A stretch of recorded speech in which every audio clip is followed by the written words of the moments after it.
सभी कामनाएं दुष्पुर हैं। कामनाओं का कभी भी अंत नहीं होता। कामनाओं को कभी भी पूरा नहीं किया जा सकता, क्योंकि एक कामना पूरी होती है तो 10 कामनाएं उमड़ पड़ती है। सभी कामनाएं दुष्पुर हैं, क्योंकि वह एक ऐसे बर्तन की तरह है जो दोनों तरफ से खुला है। एक दोनों तरफ से खुला हुआ बर्तन है, उसमें आप कितना भी पानी डालें वह कभी भी नहीं भर सकता, वह कभी भरेगा भी नहीं। इसलिए नहीं कि कुएं में पानी नहीं है, कुएं में पानी तो बहुत है। इसलिए भी नहीं कि तुम्हारे भरने के प्रयास में कोई कमी है, सभी लोग भरने का प्रयास करते हैं। और इसलिए भी नहीं, जब कुएं में बर्तन डूबता है तो पानी नहीं भरता है। पानी भरता तो है लेकिन सब बह जाता है, क्योंकि दोनों तरफ से खाली है। कुआं है, पानी है, बर्तन बिल्कुल ठीक है। तुम्हारी ताकत है, कुएं में डालते हो, बर्तन पानी में डूबता है, भरा हुआ दिखाई पड़ता है, लेकिन खींचते हो तो बर्तन निकल जाता है, पानी पीछे रह जाता है, क्योंकि वह दोनों तरफ से खुला हुआ है। दुष्पुर का यही अर्थ है कि वह कभी पूरा नहीं होगा। वासना को डालते हैं, वासना खाली लौट आती है, मेहनत व्यर्थ हो जाती है।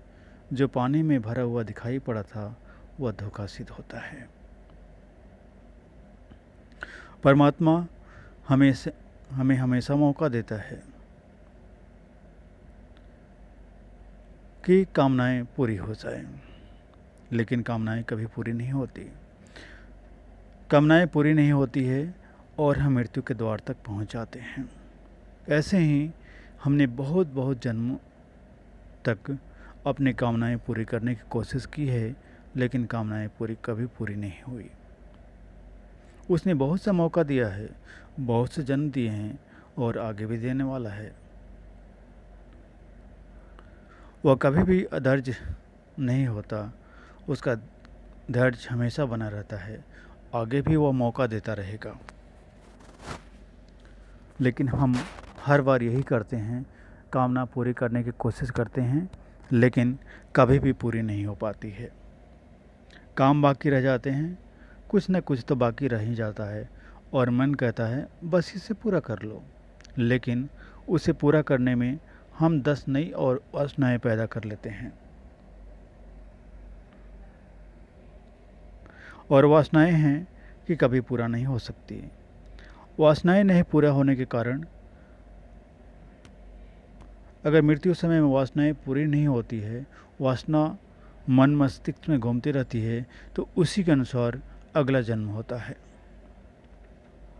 क्योंकि वासनाएं अगला जन्म मांगती है और अगला जन्म परमात्मा जरूर देता है।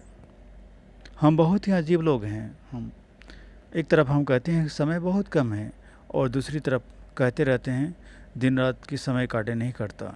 एक तरफ कहते हैं कि समय बहुत थोड़ा है हाथ में, और दूसरी तरफ निरंतर रोते रहते हैं कि समय कैसे काटें। जरूर कुछ कारण होगा। इस दुविधा का कारण भी है। समय तो निश्चित कम है, क्योंकि वासनाएं बहुत हैं और सभी चीज़ें तुलनात्मक होती है। जब हम कहते हैं कि समय कम है, तो उसका मतलब है किससे? वासनाओं से।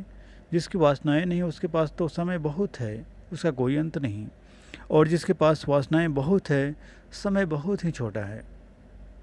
फिर भी वासनाओं वाला आदमी कहता है समय काटे नहीं करता, क्योंकि वासनाओं को पूरा करते करते वह भी पाता है कि वासनाएं पूरी नहीं होती। वासनाएं पूरी हो ही नहीं सकती। सब तरह कोशिश कर लेता है और कोई वासना पूरी नहीं होती। तब हम समय को भुलाने की कोशिश करते हैं, उसी को वह समय नहीं काटता है। कहता है इतने मनोरंजन के साधन खोजने पड़ते हैं समय को भुलाने के लिए। इधर वासना है, वह समय को चुका देती है। थोड़ा बहुत कुछ समय बचता है तो वह वासना से थका हुआ मन उसको भुलाने के लिए सिनेमागृह में बैठता है, चाय घर में बैठता है, कॉफ़ी हाउस में बैठता है, ताश खेलता है, हज़ार उपाय करता है। दुख का अर्थ है जिसे हम खोजते थे उसे खोज न पाए, और जिसे बचाना चाहते थे वह तो खो गया। जिसके लिए हम चले थे वह मिला ही नहीं, और जो सांस लेकर हाथ में चले थे वह भी उल्टा खो गया। वासनाएं कोई पूरी नहीं होती है और जीवन पूरा चुक जाता है। हाथ में जो अवसर हम लेकर के चले थे समय का, वह रिक्त हो जाता है और जिसे पाने चले थे उसकी कोई गंध नहीं मिलती। वह कहाँ है? मृत्यु में यही दुख गहन हो जाता है। दुख बहुत आयामी है। एक आयाम तो यह है कि जो मैंने अभी कहा, दूसरा आयाम यह है कि सब करते सब पाते, चलते दौड़ते वासनाओं के पीछे, हारते जीतते, भीतर कहीं भी ऐसा नहीं लगता, कहीं भी ऐसा नहीं लगता कि शांति का एक क्षण, विश्राम का एक पल, आनंद की एक छोटी सी किरण भी कहीं अंकुरित होती हो भीतर, कहीं ऐसा भी नहीं लगता। सदा ऐसा लगता है कि कल मिलेगा आनंद। आज तो दुख है, कल मिलेगा आनंद। यह कल बहुत ही खतरनाक है। यह सिर्फ आज को भुलाने का उपाय है। आज इतना दुख से भरा है, कल की आशा में ही हम उसे भुला सकते हैं। और मज़ा यह है कि बीते कल में भी हमने ऐसे ही किया था और जिसे हम आज कर रहे हैं वह बीते कल में था।